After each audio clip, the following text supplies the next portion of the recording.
It's really hard for me to say what it is about historical fiction that I enjoy so much. I think when it comes to a lot of specific genres, people enjoy settings and tropes. If you're a big fantasy fan, maybe it's because you love dragons and you love the idea of an adventure across a beautiful landscape with castles and knights. If you're a sci-fi fan, maybe you love space. You love the idea of space exploration. Horror fans love spooky places like haunted houses. Settings and the tropes that follow those settings speak to a lot, and I'm a fan of all of these genres, by the way. There's not much I don't love when it comes to fiction. But over the past few years, I've definitely developed a kind of insatiable appetite for historical fiction. Part of that reason, I think, is that so much historical fiction is also gothic, and also often horror as well. There are a lot of historical novels that are both gothic and horror, or at least one of the two, and I love those genres. Whatever the case, I've been enjoying historical fiction more and more over the past few years, and here are 10 historical novels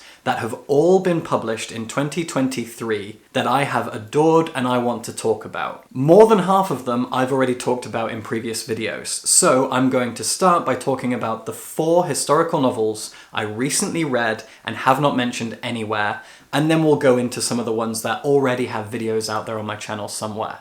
Let's go. Since I just talked about how gothic fiction and horror fiction both weave themselves into historical fiction, let's start with 2 novels that do exactly that. 2 historical novels that are love letters to gothic fiction and Victorian fiction at large. This is Fyneshade by Kate Griffin. Kate Griffin is a British author, and this is her dedication to the Gothic. But it's a bit more specific than that. This is a dedication to the governess, a character who is very important as a kind of trope in and of herself within Gothic fiction. The 2 most famous examples of governesses in Gothic fiction are Jane Eyre and the nameless governess in The Turn of the Screw by Henry James. By the way, if you've never watched Mike Flanagan's The Haunting of Bly Manor, which is inspired by The Turn of the Screw, check it out. Fyneshade is Kate Griffin saying that she loves the governess as a character in Gothic fiction and creating a very memorable governess who will go down in history as one of the greats of that genre. Fyneshade is an historical British novel about a woman called Marta. Marta was raised by her grandmother, who was French and kind of a cunning woman, a woman who was in touch with certain occult superstitions and magics. And she raised Marta to know some of this stuff.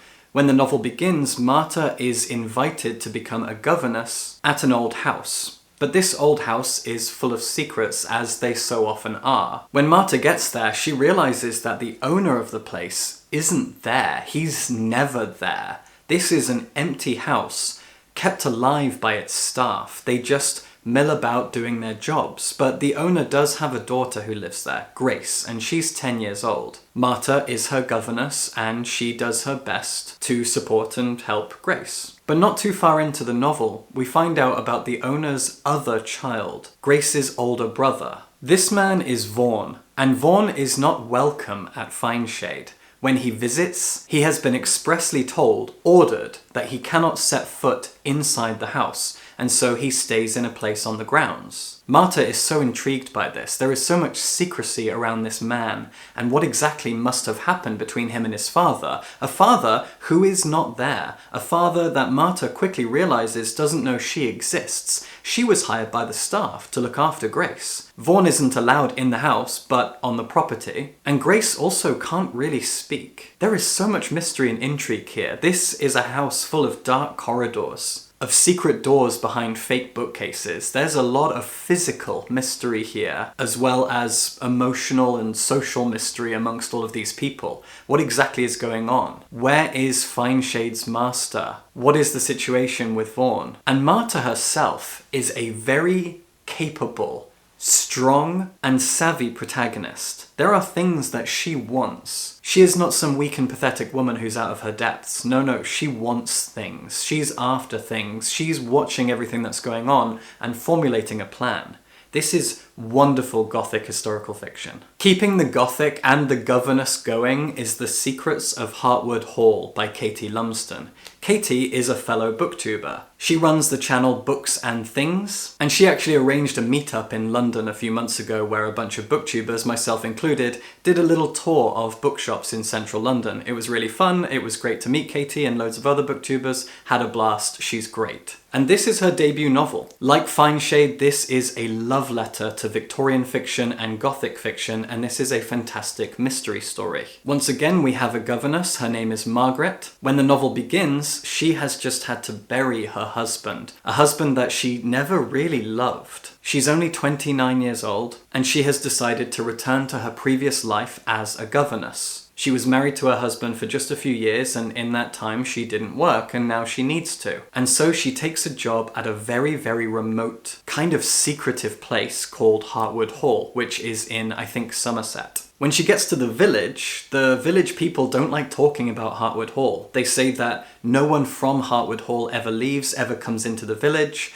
and no one except for one guy who works there ever visits the hall. It is secluded, it's out of the way, it keeps itself to itself. She gets there and the mystery just kind of piles on. There are a lot of secrets here. The Secrets of Hartwood Hall is the best possible name for it. The amount of secrets here is nuts. The amount of twists and turns, the ways in which Katie presents a secret, makes that secret even stranger and more enticing, builds a mystery around that secret, connects it to another secret that builds into a mystery, and suddenly we're creating this pyramid of mysteries that must all be solved. Things have to start to make sense, and they do. The woman who owns and runs Hartwood Hall has a son. This son is called Louis, and Margaret becomes his governess. Louis is never, ever, ever allowed outside the house. If they do go outside just onto the grounds, Margaret has to stay with him at all times. He knows the gardener. The gardener is the guy from the village. Margaret and the gardener slowly become friends, and maybe more in time. And everyone needs to keep a watchful eye on Louis, and he certainly can't venture beyond the grounds. Early in the book, while the mistress is away, Margaret decides to take Louis into the village on Sunday to go to church, because that's what's expected. And she's shocked that Louis never goes to church, that none of them do. So they go to church. When they come back, Louis's mother is waiting. She's angry. She has said Louis cannot leave, but we don't know why. And there are so many more mysteries than this. It really stacks up. The secrets of Hartwood Hall are myriad and they are enticing. I'm really impressed because Gothic fiction is known for its secrets, its twists and turns, its mysteries, suspense, murder, all of these things, but Katie has really decided to weave a web of intrigue here, and it is incredibly Moorish. Really, really good stuff. And here we have Northwoods by Daniel Mason. This is a book that was sold to me, sold to a lot of people, as something almost impossibly beautiful, something that beggars belief. And yeah, they're right. This is something else. I was really entranced by Northwoods. It's one of those books that almost feels like it transcends literature. And I know it sounds ridiculous to say things like that, but there have been a handful of books that I've read in my time that have felt this way. Lincoln in the Bardo by George Saunders, Flights by Olga Tokarczuk. There are a lot of novels that transcend the ways in which a novel is written, the rules and the functions of a book, and therefore also feel like they are larger than fiction. And that's what Northwoods is. Truly, absolutely. It's not perfect. I have some issues with it, but I really was amazed by it. Northwoods is the story of the USA, in a sense. It is a collection of short stories that are all interlinked and interconnected, that follow a timeline and make up the story of a house. We begin with a Puritan couple who have escaped from their people. They are in love and they are frolicking through the fields, and they end up in this cabin and they make a life there. They stay there forever. And this cabin is the main character of the story. Then we jump forward to the woman of this Puritan couple as an old lady. She takes in a woman who is on the run, and we learn that the man of the Puritan couple eventually died. The woman then met and married a Native American man, and now he's gone too, and she's an old woman in a cabin. We jump forward again to an English soldier who has this strange vision that he should put down his rifle and build an apple orchard. And he eventually finds this cabin. It's now abandoned and overgrown, and he creates this apple orchard, and his story is written as a journal. At the beginning of the journal, he claims that people think he's mad. He's going to be sectioned. His family thinks he's insane, but he builds this orchard. The apples are almost magical in terms of how good and tasty they are, and he builds this little empire. And then when he dies, we follow the story of his twin daughters, who are middle-aged women, one of them slightly prettier than the other and gets all the guys, and the other is jealous of that, and that becomes a really twisted, dark, gothic tale. From this point on, the book starts to feel kind of supernatural as strange things start to happen and ghosts haunt this house. The house has been around now for a while, 100, 200 years, and it has ghosts. Its bones are rickety. There are people who never left. Around the halfway point, we have a painter who is writing letters to his friend about this cabin that he's decided to rent, and he's going to be painting. His friend is a writer who's traveling Europe, and eventually we realize that these two men actually love each other. They're both married to women, but they have this intense love for each other that maybe can never be, and that story actually made me cry. And that's just the first half. There are so many people who feature in this book, so many stories, beautiful, beautiful tales. Half of it is written in an epistolary style, and the other half isn't. There are numbered chapters. The numbered chapters are written in a traditional prose narrative, and the non-numbered chapters are written as diaries and journals and letters, etc. This is phenomenal work. But when I said it wasn't perfect, I meant it. It kind of falls off towards the end. The first half I was enthralled, I loved every story, every character, and I actually became less and less interested in the people that featured in this, the people who live in this house going forward, from the halfway point on. I started to lose interest in their tales, and that was kind of disappointing. But this is still an incredible piece of fiction for how it's structured and the story it's telling, and the fact that it's just about a house and the people who live in it through the centuries, from the earliest days of the USA until today. What a masterful piece of fiction. I've never read anything like Northwoods. I'm not sure I'll ever read anything like it again. But like Lincoln in the Bardo and Flights, there are some novels written in such a way that feels new and fresh and impossible and like something fiction has never done before. And that's truly amazing. This is the last of the books that I've never talked about before. After this, I'll speed things up a little bit and go through some books that I've already mentioned. But this is The Spirit Bares Its Teeth by Andrew Joseph White. This is a lot of things. It is a YA piece of historical, gothic, horror fiction. It is beautifully, wonderfully, intensely queer. Andrew Joseph White is a trans man, and this is a story that reflects transness and queerness. It's set in an alternate version of historical London. Our protagonist is a young trans man in his late teens. His name is Silas, but nobody except his brother George knows that. To everyone else in his life, he is referred to by a female name, is dressed up as a girl, but he knows the truth of himself, that none of this is what he really is. Silas was born with purple eyes, and these purple eyes indicate the ability to see through the veil into a world of ghosts and spirits. This is something that happened a few decades ago. Suddenly people were being born with purple eyes, and a society in London was created around this. This society is men only. Men with purple eyes can see beyond the veil, and the women who are born with purple eyes are married off to men without purple eyes in the hopes that they will then sire a young boy who will become part of this society. It is a boys' club. It is patriarchy at its finest. Because Silas was assigned female at birth, his future is to become one of these wives, but he doesn't want that. His brother is training to be a surgeon, and that's what Silas wants too. He sneaks into places to look at cadavers and reads medical textbooks. He wants to be a doctor, but that can't be his future. And so he decides to sneak into a gala dressed as a boy in order to get a stamp that will prove him a member of this society, and he can then use that stamp to just leave and go be a doctor, present himself as a man to the world forever, and do what he wants to do. But during that gala, he's found out and he's sent to a sanatorium for sick young girls. And most of the novel plays out in that sanatorium, which is run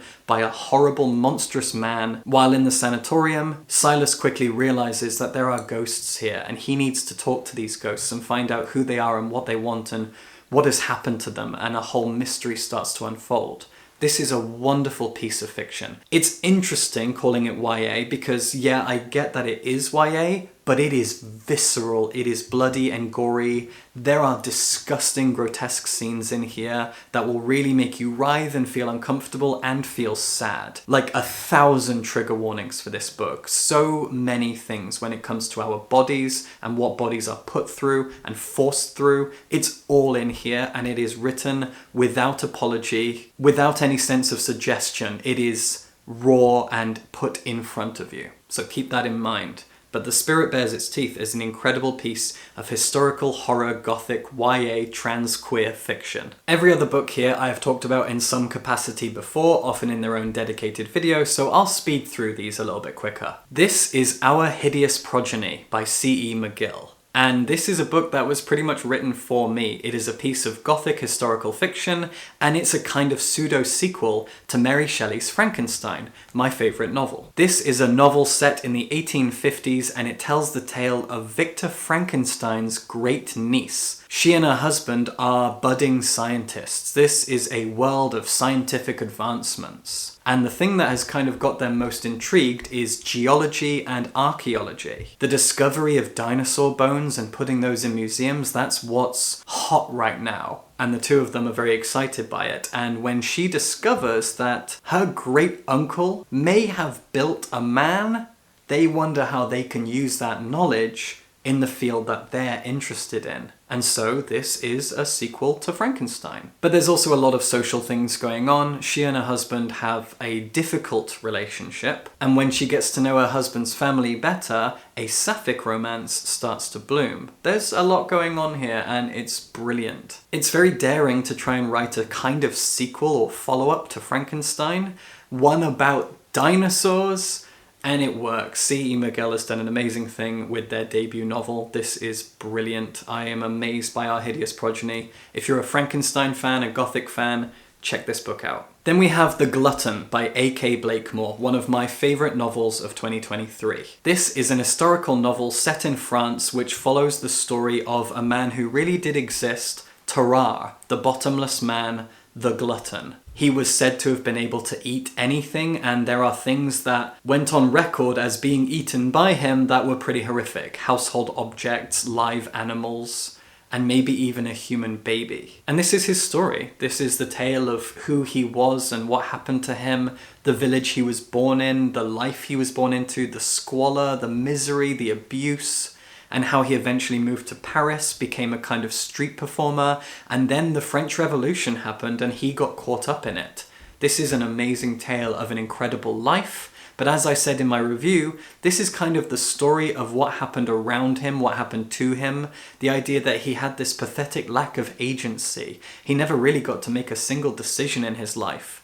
The only thing about him that was unique is that he had this bottomless stomach, this impossible hunger that he was able to use to kind of make friends and kind of make a living and kind of make a name for himself. But again, even that was all kind of done to him. People found him. It's a really sad tale. It's a tragedy. And as I said in my review, it's a story about the question of whether or not every person can have a place in society, which I believe is true. We can, we do, everyone has their place. But this book is, I think, arguing against that and encouraging us to think about that, and I welcomed that. A.K. Blakemore is a poet, and it shows in this beautiful, beautiful novel. Here is a stunning sapphic historical novel, Lucky Red by Claudia Cravens. This book is set in the late 19th century, and it is a cowboy outlaw story about a young woman called Bridget. She's in her late teens,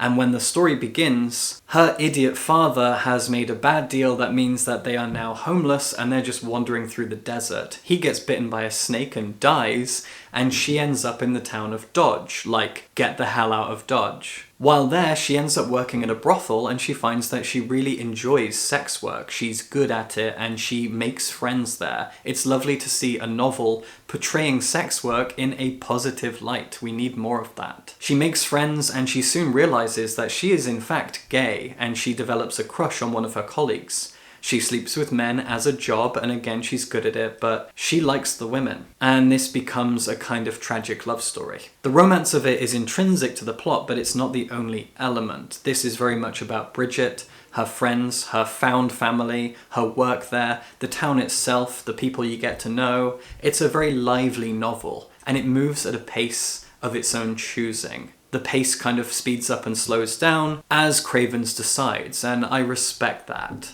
The ending is incredibly fast and fierce and kind of heartbreaking. But this is a fantastic piece of outlaw sapphic historical fiction. A great time. I massively recommend this. I spoke about The Vaster Wilds recently and sang its praises. This is an amazing novel from Lauren Groff, one of my favourite contemporary authors. This is a very simple novel about a young English girl who has fled from Jamestown, Virginia, as the place is succumbing to famine and people are dropping dead. When the novel begins, she has escaped. She has fled out into the wilderness in the middle of the night, and we follow her for more than 2 weeks as she just slowly ventures north. She is starving, she's desperate, and reminiscent of Cormac McCarthy's The Road, this is the story of someone just walking. We flash back through her life, we learn about her being in London, her being dragged across the pond over to the US, her working for horrible people, and the elephant in the room, the thing that made her leave, the thing that happened that forced her to run out into the dark, into the night, starving and cold. We learn about what really happened, and it is tragic and uncomfortable. But this is so much just the story of someone wandering, and we get to know her through flashbacks, and we watch her be philosophical as she watches nature, watches the world around her, explores and discovers things. It's a truly immersive, beautiful, all-encompassing piece of fiction that I urge everybody to read. Please go watch my review, watch my video where I just wax on and on and on about how beautiful and wonderful this incredible book is. I love The Vaster Wilds so much. For Thy Great Pain, Have Mercy on My Little Pain by Victoria McKenzie is an astonishing debut novel. It's really, really short. It's actually a novella, and it's set in the early 15th century. And it's about 2 women who really did exist. The first is Julian of Norwich, who was a kind of local legend who supposedly saw images and heard voices from on high, angels and spirits from heaven. And so she locked herself away as an anchoress, someone who sits in a cell attached to a church with a window where people can pass by and talk to her through the window, kind of like Catholic confessional. She spends years upon years in this cell, kind of as a self-punishment for the things that she can see, for the voices that she hears, and she decides, this is what I'm going to do. She's already had an entire life up until this point, and she decides that being an anchoress is what she needs to do. The other woman is called Marjorie. She also sees things, but instead of shutting up about it, she leaves her husband and her kids, and she starts standing in the town square and crying about all of the things that she's seeing like a prophet. And people tell her, like, you're going to get hanged for this. You cannot do this. But she keeps doing it, and eventually she decides to go to Norwich to meet Julian. This is a fantastic historical novel about 2 people who really did exist and changed the world, even though so many of us don't know who they are and we don't know their stories, but we can now. And finally, we have The Whispering Muse by Laura Purcell, one of my personal favourite authors of all time, an incredible writer of gothic horror historical fiction. All of her novels are historical, they're all horror, and they're all gothic in some way. And this is her masterpiece, The Whispering Muse. It is a perfect novel. This book is set, like all of her books, in the Victorian period. We're in the West End in London, surrounded by theatres, and our protagonist's older brother was working at a theatre as a painter until he ran off with an actress. And now our protagonist, Jenny, has been invited to the home of the wife of the owner of the theatre. Jenny thinks she and her family are going to get in trouble for what her brother did, but in fact, she's offered a job. That job is as a dresser for a young actress who is set to be the next rising star. Her name is Lilith. Jenny becomes Lilith's dresser. The owner of the theatre has told Jenny to keep an eye on Lilith because she doesn't trust her, and we think Lilith might be cursed because she owns a pocket watch that previously belonged to an actor who may have made a deal with a Greek muse and then died because of it, and that might then also happen to Lilith, and maybe the whole theatre is cursed and people are starting to drop dead, and Jenny needs to keep an eye on Lilith, and then becomes friends with Lilith, and then suddenly her allegiances are kind of torn. This is a fascinating piece of Gothic fiction. I adored The Whispering Muse. My summary there was a little bit murky, so go check out my full video and you can learn everything about this book. But wow, Laura Purcell has outdone herself here with this amazing work of Gothic historical fiction. There you go, those were 10 historical novels that were all published in 2023 that you can go enjoy. I adored all of these books and I recommend all of them. I love historical fiction, and if you do too, you need to check out all of these books. Support me on Patreon and subscribe for books.